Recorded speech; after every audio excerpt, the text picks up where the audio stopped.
امشب در 24 جک سالیوان گفته بایدن آماده اقدامات گسترده علیه ایران در همه جبهه هاست. مشاور امنیت ملی آمریکا میگه واشنگتن در تلاش برای قطع حمایت‌های ایران از حماسه. تعلیق توافق جامع تهران و مسکو از سوی روسیه. وزارت خارجه روسیه گفته دلیل این تعلیق مشکلاتیه که مقامات جمهوری اسلامی با اون مواجهن. پخش اولین برنامه تلویزیونی سه نامزد انتخابات ریاست جمهوری ایران. روزنامه‌های نزدیک به اصولگرایان و اصلاح طلبان همدیگر رو به تخریب و آشوب متهم کردند. و ادامه تهدیدهای فرامرزی جمهوری اسلامی علیه خبرنگاران ایران اینترنشنال. مهران عباسیان همکارم در سوئد تحت حفاظت پلیس به خانه امن منتقل شده.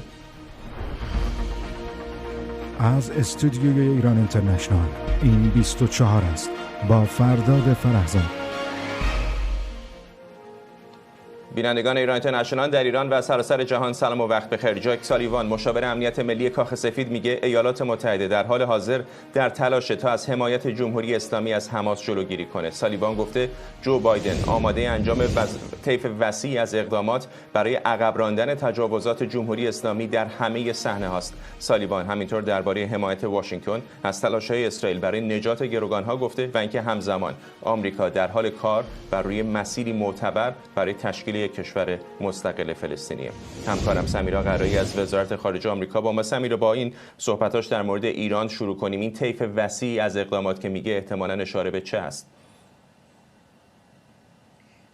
آقای سالیوان این صحبت‌ها رو روز سه‌شنبه انجام داده. به یک طیف وسیع صحبت می‌کنه، اینکه در هر به گفته او تئاتری، در هر صحنه‌ای که جمهوری اسلامی بخواد یک رفتار تهاجمی نشون بده، دولت بایدن آماده است که باهاش برخورد بکنه. اما توضیح بیشتری نداده. اما چون کانتکست این صحبت‌ها و در حال حاضر اون چیزی که شماره یک دولت بایدن هست در امور خارجه مسئله اسرائیل و فلسطین هست، به نظر میرسه بیشتر مرکز توجهشون بحث حمایت‌های جمهوری اسلامی از حماس باشه. جلوتر به این اشاره میکنه و میگه در هر شرایطی، در هر موقعیتی ما آماده هستیم که با جمهوری اسلامی برخورد بکنیم. الان داریم روی حمایت‌های جمهوری اسلامی از حماس کار میکنیم. یعنی بحثی که داره انجام میده اینه که در شرایط فعلی در تلاشن تا اون کمک‌ها رو جلوش رو بگیرن، کمک‌هایی که جمهوری اسلامی به حماس میکنه. منتها ما میدونیم که این کمک‌ها در سطوح مختلفی هست.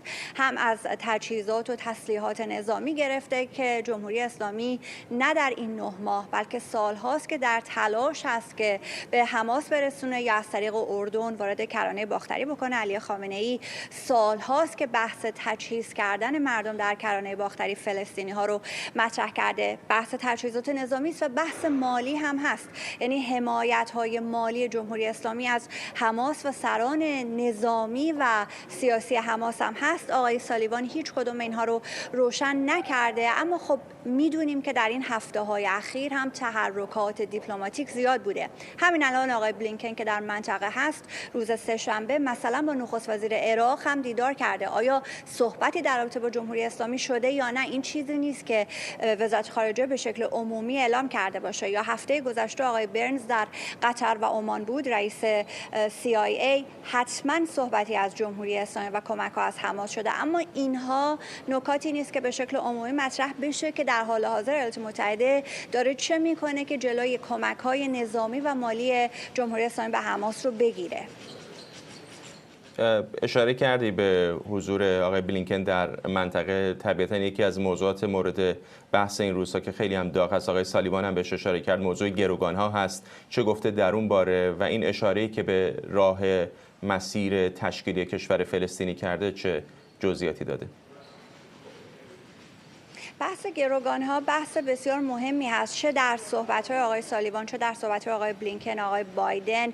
همیشه در این مدت متبلور شده. آقای بلینکن به عنوان مثال خب وعده داده، میدونیم که 5 گروگان آمریکایی در دستان حماس هستند و خب اینها در تلاشن دولت بایدن که بتونن این گروگان‌ها رو آزاد بکنند. و خب این آتش بسی که آقای بایدن ارائه داد 11 روز پیش در 3 مرحله قرار اتفاق بیفته، قرار هست که در ابتدای امر گروگان‌هایی که حالا سالخورده هستن، زنان و کودکان آزاد بشن. اما بحث گروگان‌ها یک بحث تقریبا غیر ممکنی هست، به این خاطر که از طرفی اسرائیل معتقد هست که گروگان‌ها رو با عملیات نظامی میتونه آزاد بکنه. روز یکشنبه هم ما دیدیم که 4 تا گروگان اسرائیلی رو به عملیات نظامی اسرائیل آزاد کرد. اما از طرفی دیگر حماس هم از نیروهای در واقع از گروگان‌ها به عنوان طعمه‌ای داره استفاده میکنه که به واسطه اونها جنگ و درگیری و عملیات نظامی تمام بشه. این هم باز مسئله‌ایه که در این توافقی که آقای بایدن ارائه داده روشن نیست. هر دو نفر، هر دو طرف، هم حماس و هم اسرائیل روی این اختلاف نظر جدی دارند. هیچ راه حلی هم ارائه نشده که چگونه میخوان این دو تا موضع مختلف رو به هم نزدیک بکنند. ممنونم از تو سمیرا قرایی از وزارت خارجه آمریکا. کامران متین، استاد روابط بین‌الملل در دانشگاه ساسکس هم از برایتون به ما پیوسته. آقای متین، این که دست جمهوری اسلامی رو قطع بکنن از کمک‌های همه جانبه به حماس، می‌دونیم که کار ساده نیست. شبکه بسیار گسترده ساخت جمهوری اسلامی در این سال‌ها در لبنان، در عراق، در سوریه، در کشورهای دیگر، چقدر واقعاً در عمل آمریکا اهرم‌هایی داره برای اقدامات این چنینی؟ بله، من فکر می‌کنم کار سختی هست، به دلیل اینکه اصولاً خب غزه می‌دونید که به هر حال حتی قبل از این جنگ هم راه‌های در واقع متعارف دسترسی به غزه خب تحت کنترل اسرائیل بوده. تونل هایی که وجود داشتن از زیر در واقع زمین به مصر متصل می شده غزه و تعدادشون هم بسیار زیاد بوده. مجاری اصلی ورود در واقع اسلحه و بخشن پول هم بوده، ولی خب حماس از شبکه‌های دیگری هم استفاده کرده، حتی از شبکه‌های ارز دیجیتال بیت کوین و اینها استفاده کردن به طور وسیع، از سیستم حواله که بر اساس در واقع سیستم‌های مالی جهانی رو که قابل رصد کردن هستن دور میزنن، از طریق در واقع سرمایه‌گذاری در کشورهای مختلف از جمله ترکیه، امارات متحده عربی، در آفریقا، در خود حتی عربستان، از همه این در واقع مجاری به حماس کمک رسیده و هرچند جمهوری اسلامی قطعا نقش عمده‌ای داشته در کمک‌ها، ولی نقش بعضی از همپیمانان خود آمریکا در این مسئله هم کوچک نبوده. مثلا مبالغ بسیار هنگفتی از سوی قطر طی سالهای متمادی قبل از 7 اکتبر به دست حماس رسیده و می‌دونید که بزرگترین پایگاه هوایی آمریکا در منطقه خاورمیانه در قطر هست، یعنی چیزی نیست که آمریکایی‌ها ازش مطلع نبوده باشند. با توجه به عملکرد دولت آمریکا، البته دولت آقای بایدن به طور مشخص، در مورد اعمال تحریم‌هایی که علیه ایران وجود داشته در رابطه با برنامه هسته‌ایش، میدونید که اینها رو خیلی به شدت اعمال نکردن تا بتونن در پشت پرده بر سر برنامه هسته‌ای چونه بزنن. این که در مورد حماس هم مثلا چقدر در واقع شدت عمل به خرج خواهند داد خیلی معلوم نیست، اما با توجه به تفاوت این دو مسئله، حتی اگر آمریکا خیلی هم مصر باشه، با توجه به وضعیتی که عرض کردم و تعدد شبکه‌های مالی که حماس داره، احتمالاً این کمک‌ها به طور کامل نمیشه قطع کرد که به حماس نرسه و این کار خیلی سختی است. و حالا وسط همه این درگیری‌ها آقای سالیوان حرف از این میزنه که به دنبال راه حلی برای تشکیل یک کشور مستقل فلسطینی هستن. واقعا چقدر الان چنین حرفی میتونه خریدار داشته باشه در اسرائیل؟ من فکر میکنم در اسرائیل واقعا خریدار، حتی در مخالف آقای نتانیاهو هستن و تعدادشون هم کم هم نیست. این مسئله در این مقطع خیلی چیزی نیست که مردم مایل باشن بهش خیلی توجه بکنن و از همه مهمتر دولت اسرائیل واقعا علاقه به این مسئله نداره. ولی خب ایالات متحده به عنوان یک اصل با توجه به اینکه این منطبق بر در واقع راه حل‌هایی است که شورای امنیت از سال 1967 به بعد برای حل منازعه فلسطین و اسرائیل مبتنی بر طرح دو دولتی است، این رو تکرار میکنن، هم برای اینکه در واقع مخاطبین عربشون رو به خصوص دولت‌های عربی رو راضی نگه دارن، هم بخشی از هواداران حزب دموکرات در ایالات متحده که در واقع فکر میکنن همون راه حل دو دولتی تنها راه حل هست. به دلیل همه این خب ایالات متحده تکرار میکنه، ولی واقعا من خیلی برام مشکله که ببینم چطوری دولت فعلی اسرائیل یا حتی یک دولت دیگر حداقل در کوتاه مدت تن به یک در واقع روند دیپلماتیک میده که از پیش قرار باشه منتهی به تشکیل یک دولت مستقل فلسطینی بشه. حتی در مورد غزه یک اختلاف عمده آمریکا و اسرائیل این هست که آمریکا میگه اسرائیل هیچ طرحی برای فردای بعد از نابودی حماس نداره. حتی بر سر این مسئله آقای بنی گانتس دولت رو ترک کرد. یعنی حتی در این حد هم اسرائیل در واقع تمایلی به تشکیل یک تشکیلات فلسطینی نیمه مستقل نداره، چه رسد به یک دولت در واقع مستقل فلسطینی که کرانه باختری و غزه رو در بر بگیره. ممنونم. کامران متین، استاد روابط بین‌الملل در دانشگاه ساسکس از برایتون. خبرگزاری دولتی روسیه اعلام کرده که توافق جدید و جامع میان مسکو و تهران در زمینه همکاری همه‌جانبه دو کشور به صورت موقت به حالت تعلیق در اومده. این خبرگزاری به نقل از زمیر کابلوف، مقام وزارت خارجه روسیه، دلیل این مسئله رو مشکلاتی عنوان کرده که مقامات جمهوری اسلامی با اون مواجهند. بعد از انتشار این خبر و بازتاب گسترده اون، دمیتری پسکوف، سخنگوی کرملین، گفته کار روی توافق جامع روسیه و جمهوری اسلامی ادامه داره، اما به دلیل برگزاری انتخابات در ایران تغییراتی در برنامه زمانی ایجاد شده. کاظم جلالی، سفیر جمهوری اسلامی در روسیه، درباره خبر تعلیق موافقتنامه جامع همکاری ایران و روسیه گفته دلیل این اتفاق ترجمه نادرست متن روسی به فارسی بوده. من دادم متن روسی رو، دوستان مترجم ما نگاه کردن. متن روسی با متن فارسی با هم متفاوت هست، یعنی در ایران ترجمه شده که آقای زمیر کابالوف گفتن که کلاً قرارداد جامعی که قرار بود بین ایران و روسیه منعقد بشه، این رو ایرانی ها به حالت تعلیق در آوردن، در حالی که در متن روسی این نیست. البته این مشکلی است که همیشه ما باش مواجه هستیم. برخی از دوستان در داخل ایران شتاب زده اخبار فیکی رو منتشر میکنن. تورج عطابکی، پژوهشگر ارشد پژوهشکده بین‌المللی تاریخ اجتماعی از آمستردام، و حسین علیزاده، دیپلمات پیشین و تحلیلگر مسائل بین‌المللی از لندن با ما هستن. با آقای عطابکی شروع میکنم. به نظر شما اگر واقعا اینطوری که ادعا میکنن موضوع ترجمه نباشه، چه اتفاقی افتاده که این توافق به تعلیق افتاده؟ ببینید، تمام حواشی پیش آمده در راه امضای این توافقنامه همکاری جامع نشون میده که ما با دو رویکرد متفاوت از سوی ایران و روسیه مواجه هستیم. درسته که باقری کنی سرپرست وزارت امور خارجه ایران و همینطور لاوروف اشاره داشتن که میخوان ارتقاء سطح همکاری رو مد نظر بگیرن و جمهوری اسلامی در سیاست‌گذاری‌های خارجیش اولویت بسیار زیادی به همکاری با روسیه میده. اما گفتنیه که در حاشیه نشست بریکس وزیر امور خارجه روسیه آقای لاوروف اشاره داشت که این متن توافقنامه حاضره، اما امضا نمیشه به خاطر اینکه طرف ایرانی نمیخواد اینو امضا کنه. از سوی دیگه اون دیپلمات دیگه روسیه، کابلوف، گفتش که مسئول امور آسیای مرکزی هم هست، گفتش که ما منتظر متن نهایی دولت ایران هستیم، اما به دلایلی، نگفت به چه دلایلی، به دلایلی دولت ایران تفره میره از امضای اینجا. حالا اینا رو کنار هم بذاریم، پرسیدنیه این چه دلایلی میتونه باشه. اما گفتنیه که سفیر جمهوری اسلامی ایران در مسکو سراسیمه از این وضعیتی که پیش اومد، شما هم در فیلم نشون دادید، گفت اصلا مشکلی وجود نداره، همه چی راحته. و بعدم یه جا اشاره کرد که اگر آقای رئیسی زنده بود این توافقنامه زودتر امضا شده بود. خب چه دلیلی داره که در غیاب رئیسی این قرارداد امضا نشه؟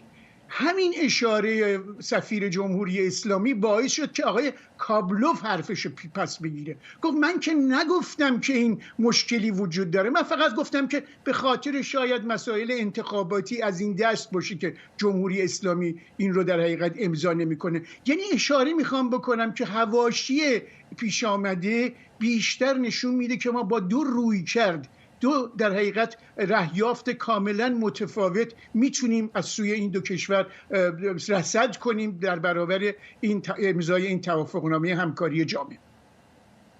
آقای علیزاده، شما چه فکر میکنید؟ آیا فقط شلختگی آشنای داخل ایران هستش که باعث شده توافق به این وضعیت فعلا به تعلیق بیفته، یا یک پروژه دیگری هست یا یک دلیل دیگری میتونه داشته باشه که ایران از امضاش ممانعت میکنه؟ ببینید الان تا اینی که سفیر جمهوری اسلامی اعلان کرده که متن بد ترجمه شده، یا طرف روسی گفته که خب حادثه برای آقای رئیسی اتفاق افتاده، یعنی کمی تحمل کنیم تا نفر بعدی، اینا همه بهانه است از هر دو سو.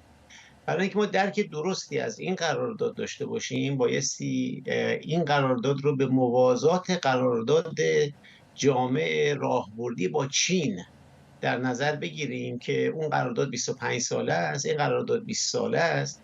ببینید در واقع روس‌ها ناخرسندن از اینکه اون قرارداد با چینی‌ها امضا شده و امتیازهای کلانی، آنچنانی که میدونید، یعنی سند که بیرون نیومده ولی مثلا گفته میشه که فروش نفت ایران با 30% تخفیف در اون حجم بزرگی که داره فروش میره، شما ببینید چه رقمی فقط تخفیف داده میشه.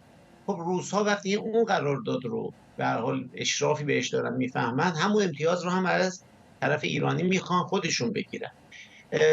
ببینید این قراردادی که الان فعلا میگن به تعلیق در آمده، 2001 به امضا رسیده بود، 20 ساله بودش، یعنی 2021 عملاً پایان پیدا میکرد. در ضمنش هم این بود که اگر دو طرف اظهار نظر جدید نکنه، اتوماتیک تمدید خواهد شد.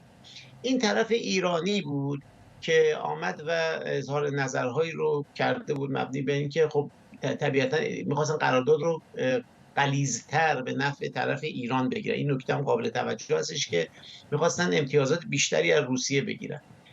چرا تهران یه مقداری نگاهش این شده که بلکه بتوانیم غلیظ‌تر امتیاز بگیریم؟ چون میخواست دیگه بگه تنها شریک استراتژی من شما نیستید، ما با چین هم طرف قرارداد هستیم. اینجاست که روسیه ناخرسند بوده و نمیخواسته امتیازات رو بده. حالا در شرایط پسا اوکراین هم هستیم، یعنی جنگ شرایط به اوکراین هم حاصل شده و مذاکرات هسته‌ای ایران هم معلق شده. تهران، روسیه هم میبینه که دست تهران تو حنا گیر کرده، یعنی اگر که اون امتیازاتی که خودش میخواد داشته باشه و کمتر به تهران بده، تهران نپذیره، خب شما هم که فعلا المفلس فی امان الله، شما هم که نه نفت میتونه بفروشه نه گاز میخواد بفروشه. اینجاست که بحث تعلیق مطرح شده. خب روسا بیان میگن آقا به این دلیل نمیان، میگن به خاطر درگذشت آقای رئیسی. آقای جلالی چی بگه که نتونسته کارو پیش ببره؟ آقای جلالی اومد بگه ترجمه خراب شد و از این حرفا. واقعیتش این هستش که روس‌ها از اون قرارداد موازی که ایران امتیازات بزرگی به چین داده است ناخرسندن، چیزی مشابه اون رو مطالبه میکنن. آقای عطابکی، وقتی همه اینا رو میذارید کنار هم، چقدر محتمل میبینید که این تعلیق به لغو کامل منجر بشه؟ گمان نمی کنم به لغو این قرارداد منتهی بشه، اما به هر صورت ما با دو رویکرد کاملا متفاوت، همونطور که اشاره کردم، روبرو هستیم. ببینید، برای جمهوری اسلامی جمهوری فدراتیو روسیه یک شریک استراتژیک، یک همکاری راهبردی رو مد نظر داره. روسیه چون این درکی نداره از این همکاری. روسیه ایران رو به عنوان یک شریک استراتژیک قلمداد نمیکنه. اگر شریک استراتژیک روسیه بود ایران، پوتین آن در ادعاهای کاملا بی‌پایه کشورهای جنوب خلیج فارس برای تملک بر 3 جزیره خلیج فارس در حقیقت مهر تایید نمیگذاشت. وقتی که مقامات روسیه از این ادعای بیپایه این کشورها حمایت میکنند، یعنی در حقیقت سود و زیان رو میسنجند، میدونن که رابطه با ایران رابطه استراتژیک نیست، باید از کارت ایران بیشترین امتیاز رو در حقیقت برای چانه زنی با غرب اینجا و اونجا سر مسائل اوکراین، سر مسائل دیگه در حقیقت بگیرن و این کار رو دارن میکنن. اما جمهوری اسلامی به دلایلی که خب کاملا روشنه، تمام سیاستگذاری‌های خودش رو به شرق گذاشته، چاره‌ای دیگه نداره. ما یه زمانی در ایران موازنه مثبت داشتیم، موازنه منفی داشتیم، اما در حقیقت تخم لق در حقیقت این روی کرده به شرق رو جمهوری اسلامی در حقیقت به دهان گذاشت و مدعی بود که این راهکار در حقیقت بهترین راهکار برای سیاستگذاری‌های خارجی ایران، و حالا چاره ای نداره، باید بپذیره در حقیقت آنچه که روسیه میخواد. درسته که در زمان آقای روحانی قرار شد که این قراردادی که هر 5 سال به 5 سال قرار بود که تمدید بشه روزآمد بشه، اما همین روزآمدی این داستان باعث شد که در حقیقت این تعویق این قرارداد تا حالا به تعویق بیفته. من گمان میکنم این قرارداد به هر صورت امضا خواهد شد، به ضرر ایران امضا خواهد شد، اما به هر صورت ایران تلاش میکنه که در این زمینه قنوقی اینجا بکنه و شاید بتونه روسیه رو متقاعد بکنه که در حقیقت امتیازهای کوچکی رو در این مفاد این قرارداد برای ایران لحاظ کنه. آقایون ممنونم از هر دوی شما. تورج عطابکی، پژوهشگر ارشد پژوهشکده بین‌المللی تاریخ اجتماعی از آمستردام و حسین علیزاده، دیپلمات پیشین و تحلیلگر مسائل بین‌الملل از لندن. بعد از پخش اولین برنامه تلویزیونی سه نامزد انتخابات زودهنگام ریاست جمهوری ایران، اظهارات مسعود پزشکیان نامزد اصلاح طلب واکنش برانگیز شده. آقای پزشکیان در تشریح برنامه‌هاش با تایید سیاست‌های کلان کشور که علی خامنه‌ای ترسیم کرده، گفته در صورت پیروزی نیازی به برنامه جدید نیست و باید مسیری که دولت پیشین تعیین کرده بود ادامه پیدا کنه. برخی از کاربران در شبکه‌های اجتماعی مسعود پزشکیان رو وفادار به سیاستگزاران کلان نظام خوندن. روزنامه اعتماد مدعی شده در ستادهای انتخاباتی اصولگرایان دستور تخریب مسعود پزشکیان صادر شده. در مقابل روزنامه جوان نزدیک به سپاه پاسداران نوشته ادعای پیروزی نامزد مورد حمایت اصلاح طلبان در واقع ارائه اسم رمز تقلب و آشوبه. علی اکبر موسوی خوئینی، نماینده تهران در مجلس ششم و پژوهشگر دانشگاه از مریلند، و روح الله رحیمپور، تحلیلگر سیاسی از ترکیه با ما هستن. با آقای موسوی خوئینی شروع میکنم. چقدر فکر میکنید که اصلا تایید صلاحیت او فقط برای گرم کردن تنور انتخابات بوده یا واقعا شانسی برای پیروزیش میبینید؟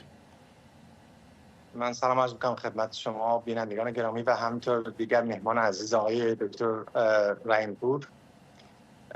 من فکر میکنم فارغ از اینکه انگیزه اونها چی باشه که همه چی میشه حد زد، فکر میکنم آقای پزشکیان با توجه به اینکه به طور ناگهانی و تعجب‌آمیز تایید شدن، فکر میکنم یک موج جدید رو ایجاد کرده همین تا همین الان و ایجاد خواهد کرد بیش از این در طی روزهای آینده تا روز به خصوص مناظرات که شکل میگیره. فکر میکنم که وضعیت رو به نحوی تغییر خواهد داد، به خاطر اینکه ما در طی سالیان گذشته تقریبا همه نوع انتخابات رو در پشت سر گذاشتیم. هم انتخاباتایی بوده که درش شرکت نکردیم و درش یا شرکت کردیم بعضن، و همینطور انتخابات هایی که نتیجهش این شده که یک دستسازی صورت گرفته 2 بار. یک بارش آقای احمدی نژاد به مدت 8 سال با تقلب و انتزاع، و بار دوم که آقای رئیسی که نیمه تمام موند ولی تا همین 3 سالش فاجعه به بار آورد. به هر حال فکر می‌کنم شخصی مثل آقای پزشکیان با توجه به شناختی که از ایشون دارم، حداقل 20 سال از سوابق ایشون و گذشته ایشون و تمام دیدگاه‌های ایشون رو آشنایی داریم، من فکر می‌کنم که وضعیت رو ورق رو برخواهد گردوند. البته جلسه اول مصاحبه ایشون فکر می‌کنم بیشتر در همین ارتباط با این بود که یک نوع سیگنال و پالسی باشه به حاکمیت که ایشون واقعا میخواد که این چارچوب و ساختار به هر حال برنامه‌اش رو پیش ببره و کار کنه با اونها. و معتقدم طی زمانی که مناظره ها شروع میشه از اون به بعد خیلی وضعیت تغییر خواهد کرد و آقای پزشکیان از پس تمامی اون 5 تای دیگه برخواهد اومد و حداقلش اینه که به نظر بنده انتخابات به دور دوم حتما میتونه کشیده بشه با حضور آقای پزشکیان. اگر نگیم که آقای پزشکیان در دور اول در واقع انتخابات رو به نفع خودش و دیدگاه پیشرو، دیدگاه تحول خواهانه در واقع برش پیروز بشه. آقای رحیمپور، به نظر میرسه که آقای موسوی خوئینی خیلی خوشبین هستن برای توفیق آقای پزشکیان، ولی طبیعتاً تیپ هایی که به یک چهره اصلاح طلب بخوان رأی بدن با مشکلات زیادی در این سالهای اخیر دست و پنجه نرم کردن. از خود سرنوشت موسوی بگیرید تا بعد کشتارهایی که در سالهای اخیر داشتیم تا بحث زن، زندگی، آزادی، و یک شکاف بسیار عمیقی وجود داره، نه فقط بین براندازهایی که به واسطه اصلاح طلبان شاید امید تغییر داشتن، حتی بر بدنه خود اصلاح طلبان سنتی هم الان شکاف زیادی وجود داره، خیلیشون نمیخوان مشارکت بکنن. در چنین فضایی واقعا چقدر اون میتونه امیدوار باشه به جذب چنین آرایی؟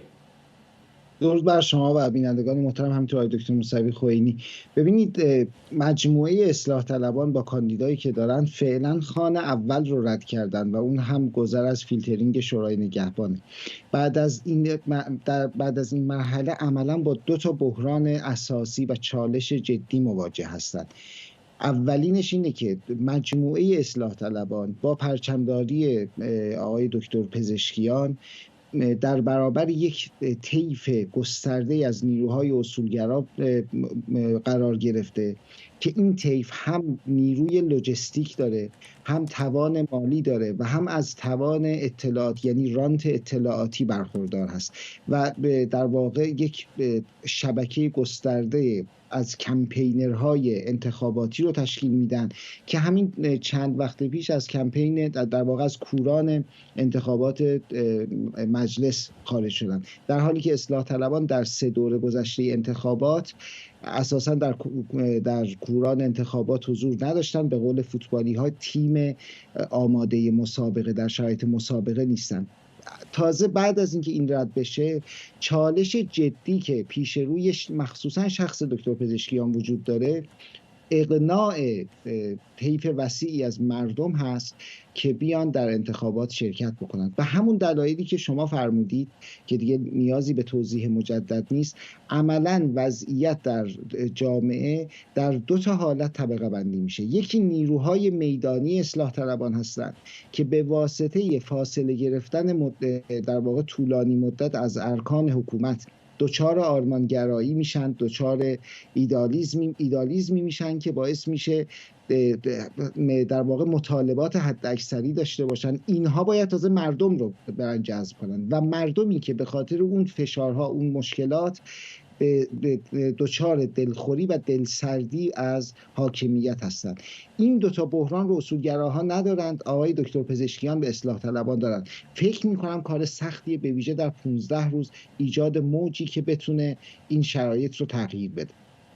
ولی از استیصالی که بعضیا ممکنه در این مدت به دست آوردن، فکر نمی‌کنید ممکنه به او اقبال بیشتری نشون بدن؟ چون دیدم بالاخره اعتراضات تا اندازه زیادی کاهش پیدا کرد، درگیری‌های بین‌المللی هم حتی جمهوری اسلامی رو از پا در نیاورد و اونایی که در داخل ایران دارن زندگی میکنن با ریل پالیتیکس ایران هر روز دست و پنجه نرم میکنن. چقدر فکر میکنید که ممکنه این جام زهر رو بنوشن و در بین بد و بدتری که خیلی اوقات حرف ازش زده میشه سراغ بد برن؟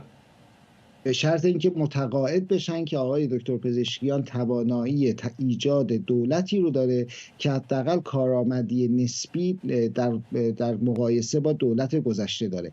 این رو بایستی در دوران تبلیغات آقای پزشکیان به مردم، در واقع به جامعه مخاطبش بفروشه این ایده ها رو و نشون بده. برنامه اولش اساساً، یعنی برنامه اولی که دیشب به وقت ایران درش حضور پیدا کرد، خیلی این رو نشون نمیداد، گرچه به نظر من میرسه که روی عدالت توزیعی داره بیشتر تمرکز میکنه بابت اینکه بتونه در واقع جامعه تحت فشار اقتصادی کشور رو مخاطب قرار بده. اگر بتونه این کار رو انجام بده، چرا ممکنه که مجددا انتخاب بین بد و بدتر اتفاق بیفته. آقای موسوی خوئینی، شما به نظر خیلی خوشبین میایید در باره توفیق او در انتخابات، اما چقدر فکر می‌کنید که اون کاریزمایی که ممکنه اصلاح طلبان به دنبالش باشن، مثل چهره مثل خاتمی رو در اون میشه دید؟ البته خب خود آقای پزشکیان هم فکر میکنم اگه میخواستن یک کسی رو مورد نظر خودشون رو که حد اکثری باشه، حتما خودشون البته کاندیدا نمیشدن، چون همین الان نماینده مجلس هستن، قبلا نایب رئیس مجلس بودن، وزیر بهداشت بودن، افراد خیلی زیادی هستن. ولی واقعیتش که سیاست عالم ممکنات هست، این چیزایی که امکان پذیره و ما آقای پزشکیان رو فکر می‌کنم جز بهترین کاندیداهامون هستش که در عرصه حضور داره و تونسته از این صافی فعلا رد بشه. من البته میدونم که ساختار نظام جمهوری اسلامی خیلی به اصطلاح تضاد داره و آقای پزشکیان و هر کس دیگه تو این جایگاه قرار بگیره با نهاد ولایت فقیه دچار مشکل میشه. کما که خود آقای خامنه‌ای هم که وقتی رئیس جمهور بودن با ولی فقیهی که در اون زمان آقای خمینی بودن دچار تضاد شدن. این یه واقعیتیه. خود آقای پزشکیان هم گفته که میخواد همین مسیر رو ادامه بده، یعنی حتی حرفای خیلی آوانگاردی نزده که بخواد تغییر تحول شگرفی ایجاد بکنه در جمهوری اسلامی. همین الان پیش از انتخاب هم حرف از این میزنه که همین مسیر رو میخواد ادامه بده.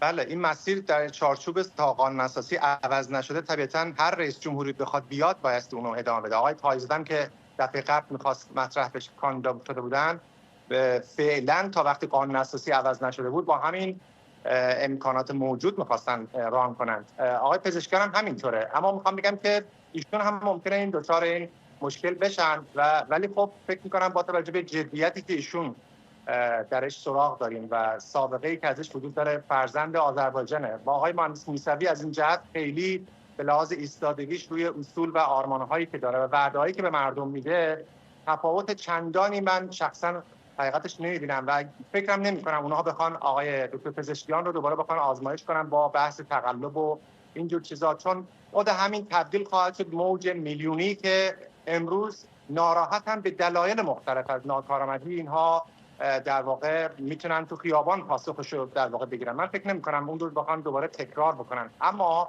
آقای پزشکیان با توجه به اینکه بین این کاندیداها جزء پاکدست‌ترین آدمه، من فکر می‌کنم دوست دشمن این رو اقرار کرده و فکر نمی‌کنم هیچ فکتی وجود داشته باشه که آقای پزشکیان این فساد سیستماتیکی که تو کشور هست آلودگی داشته. این یک نکته مهم هست و اراده قویشون برای برقراری حتی الامکان عدالت، اون سهمی که حدی که در اختیارات رئیس جمهور هست، این منابع رو بخوان عادلانه‌تر توزیع کنن. در عرصه درمان که واقعا مردم دچار مشکلات هستن و در کرونا دیدیم چه اتفاقاتی افتاد، و یا در عرصه‌های اقتصادی فساد به خصوص، حرفایی که دیروز زدن فکر می‌کنم حرفای بسیار مهمی بود. شاید مخاطبشون چون رهبری نبود خیلی‌ها اون دو تا حرفشون رو به گوششون خیلی جدی نیامد. اما اینی که ایشون گفتن که من میخوام ورق رو برگردونم که کارشناس به من دستور بده و نه من به کارشناس، اون چیزی که الان تو ایران متاسفانه جاریه و کارشناسا رو فقط برای دکور میخوان، اینها فکر میکنم اتفاق جدیدی میتونه. خود ایشون موقعی که کارشناسی کردن در مورد مرگ خانم زهرا کاظمی در نقش دکور آیا نبودن؟ موقعی که گفتن هیچ آثاری از ضرب و جرح وجود نداره و حالا دیروز در مصاحبه تلویزیونی گفتن که ایشون رو در داخل زندان زده بودن. ببینید پرونده آقای سرکار خانم زهرا کاظمی زنده یاد رو اگه بخواید باز کنین یه برنامه مفصل بذارید. مجلس ششم تو این زمینه که همزمان هم آقای دکتر پزشکیان بودن، آقای آرمین و اینها هستن، ما هستیم، میتونیم راجبش توضیحاتون صحبت بکنیم. آخرین حرفی که آقای دکتر پزشکیان تو این زمینه بازم توضیح دادن، این حملاتی که بهشون میشه، گفتن که ایشون تقاضای شفافیت تو این عرصه داشتن، مثل پرونده زنده یاد مهسا امینی. اما آقای پزشکیان در عرصه به اصطلاح حقوق مردم، از جمله حق سلامت اونها، چپ و راست براشون مهم نبوده و کسی که تو زندان بوده یا هست براش مهم نبوده. من خودم شاهدم آیت الله منتظری که در حبس بودن که میدونیم که به خاطر چی حبس بودن، با آقای خامنه‌ای در واقع اختلافات بزرگی در واقع داشتن با ولی فقیه، ما براشون درخواست کردیم که وزارت بهداشت بره ایشون رو بررسی بکنه. آقای وضعیت ایشون رو آقای دکتر پزشکیان بر اساس دستور رئیس جمهور آقای خاتمی یک تیمی رو فرستادن و بلافاصله اومدن گزارش کردن که این حذف قابل قبولی نیست و ایشون رو به لحاظ سلامت دچار دیپرشن کرده و هر آن خطرش میره و اون نتیجهش این شد که آیت الله منتظری رفع حذف شدن. یعنی منظورم پروسه‌ای در شورای امنیت ملی طی شد که حتی آقای خامنه‌ای هم اون رو ویتو نکردن.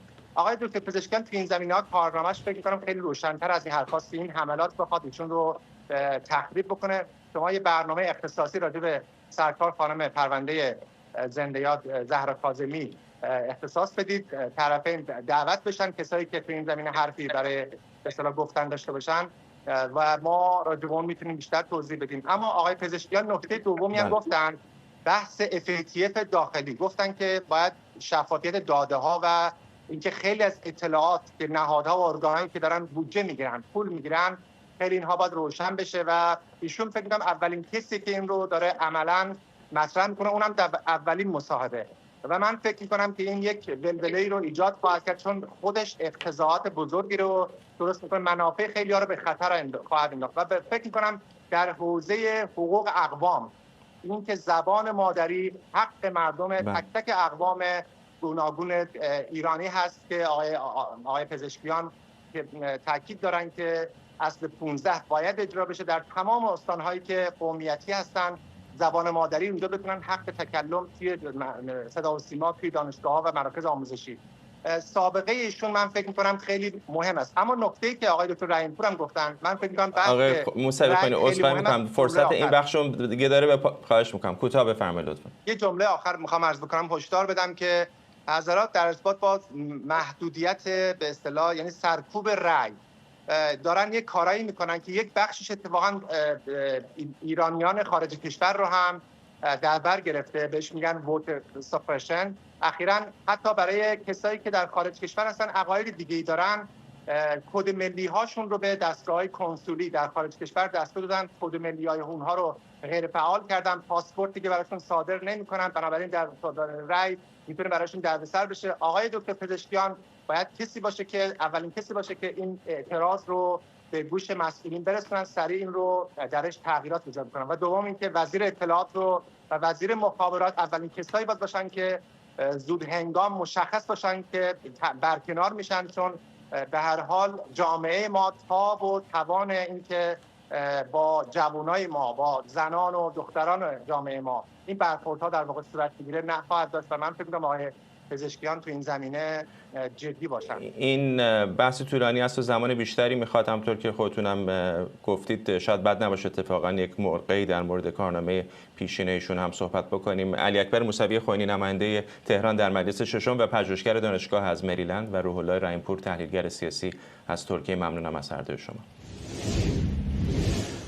در ادامه تهدیدها علیه کارکنان شبکه تلویزیونی ایران اینترنشنال، مهران عباسیان خبرنگار این شبکه در سوئد به دلیل تهدیدهای امنیتی تحت حفاظت پلیس امنیت سوئد قرار گرفته و به خانه امن منتقل شده. پلیس سوئد خطر علیه مهران عباسیان رو جدی ارزیابی کرده. خود همکارم مهران عباسیان در توضیح این تهدید گفته به تازگی یک گروه تبهکار در سوئد از طرف جمهوری اسلامی برای کشتن او و یکی دیگر از همکارانمون مأمور شده.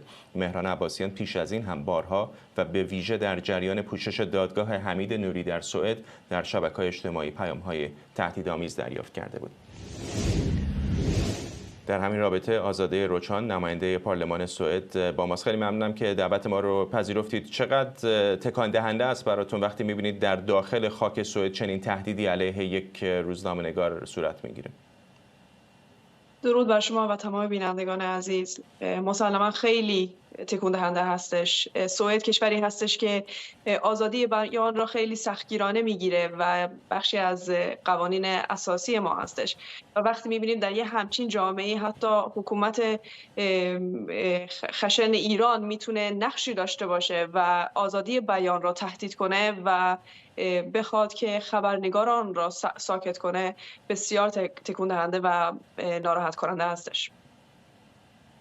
خانم روشان، چقدر فکر میکنید که مقامات اروپایی کوتاهی کردن تا اینجا در مقابل تهدیدات جمهوری اسلامی، چه در خود قاره اروپا چه در جای مثل بریتانیا که همکارم هم مورد حمله قرار گرفت؟ خب میبینیم که متاسفانه خیلی کوتاه، خیلی مسئله رو آسون گرفتن و فکر نمی‌کردن که ایران بتونه به این صورت در کشورهای اروپایی عمل بکنه. ولی خب این اتفاقاتی که خود شما هم ازشون اسم بردین و متاسفانه وضعیتی که برای آقای مهران عباسیان الان پیش اومده نشونه اینه که حکومت ایران از هیچی خودداری نمیکنه و حاضره که در خاک کشورهای اروپایی هم تهدیدهای خودش رو انجام بده و سعی کنه کسانی که دیدگاهشون فرق میکنه یا میخوان آگاهی رسانی کنن در مورد وضعیتی که در ایران هستش به اونا حمله کنه و اونا رو ساکت کنه با از هر راهی و از طریقی که میشه. چه اقدامی به نظرتون میشه کرد برای محدود کردن تهدیدهای اینچنینی؟ من خودم شخصا امروز یک سوال کتبی برای وزیر فرهنگ سوئد فرستادم و از ایشون پرسیدم که دولت سوئد چه مسئولیتی در این مسئله میبینه و برای این مسئله و برای اینکه جلوگیری بکنه از اینکه این اتفاقات مجددا بتونه تو خاک سوئد پیش بیاد چه خدماتی میخوان انجام بدن، چه کارهایی میخوان انجام بدن. ولی خب این مسئله باید خیلی جدی‌تر گرفته بشه، فقط در سوئد نیست. این مسئله‌ای هستش که در اتحادیه اروپا باید مطرح بشه و مسئله‌ای هستش که باید کشورهای اروپایی جدی بگیرن و یه استراتژی براش داشته باشن که چطور میتونن جلوی حکومت ایران و تهدیدایی که حکومت ایران علیه ایرانیانی که بیرون از کشور هستند، علیه آزادی بیان و حتی دموکراسی دارن، چطور میتونن جلوی اینا رو بگیرن. همین استراتژی منظورم بود. چه استراتژی به نظرتون؟ آیا فراخوندن سفرا هست؟ آیا اخراج دیپلمات ایران هست؟ چه مکانیزمی به نظرتون باید پیش بگیرن؟ همه اینایی که شما گفتین و همینطور که به این نتیجه برسن که سپاه پاسداران را باید در لیست تروریستی قرار بدن. این یه قدم بسیار بزرگی هستش و بعد از اون میشه قدم‌های دیگه هم برداشت. ولی خب مسلماً وزرای ایران باید از طریق وزارت امور خارجه باید صدا بشن و باید با اونا صحبت بشه. ولی برای اتحادیه اروپا مهمه که الان این قدم رو بردارن و ایران و سپاه پاسداران رو در لیست تروریستی قرار بدن. ممنونم از شما آزاده روچان، نماینده پارلمان سوئد از همین کشور با ما. هانتر بایدن، پسر جو بایدن رئیس جمهوری آمریکا، به اتهام دروغ گفتن درباره مصرف مواد مخدر برای خرید غیرقانونی اسلحه محکوم شده. هیئت منصفه 12 نفره دادگاه فدرال ایالت دلور هانتر بایدن رو در هر سه اتهام علیهش مقصر شناخته. این نخستین باره که فرزند یک رئیس جمهوری آمریکا در حین دوره ریاست جمهوری پدرش مجرم شناخته میشه. جو بایدن در بیانیه گفته نتیجه این پرونده رو میپذیره و به فرایند قضایی مرتبط با اون احترام میذاره. همکارم آرش علایی از کنگره آمریکا با ماست با جزئیات بیشتر. آرش. همونجور که تو گفتی در هر سه مورد هانتر بایدن مقصر شناخته شد. جالب این است که CNN گزارش می‌دهد روز دوشنبه که هیئت منصفه به شور رفت، اونجا بین 12 نفر رأی گیری کرده بودن و 6 به 6 تقسیم شده بودن. 6 نفر میگفتن که ایشون محکوم هست، باید بشود، گناهکار هست. 6 نفر میگفتن گناهکار نیست. داستان این است که فردا در طول یک هفته گذشته دادگاه هانتر بایدن دادگاه بسیار احساساتی بود.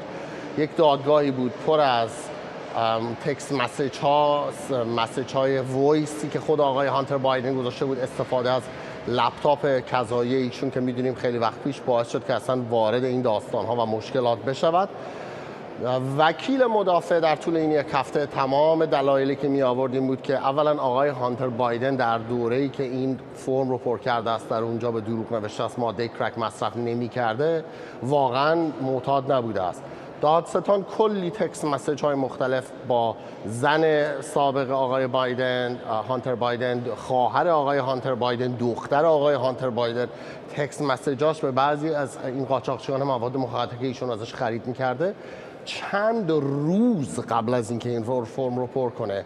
و بعد یک تکست مسیجی هم که ایشون به زن برادرش داده بوده، زن برادرش که به خاطر سرطان در سال 2015 فوت کرده، بو بایدن، زن برادری که ایشون یک مدت رابطه عاشقانه باشون داشته است با زن برادر خودشون، یک تکست مسیجی زده است به خانم هالی بایدن 2 روز بعد از اینکه این فرم رو پر کرده است.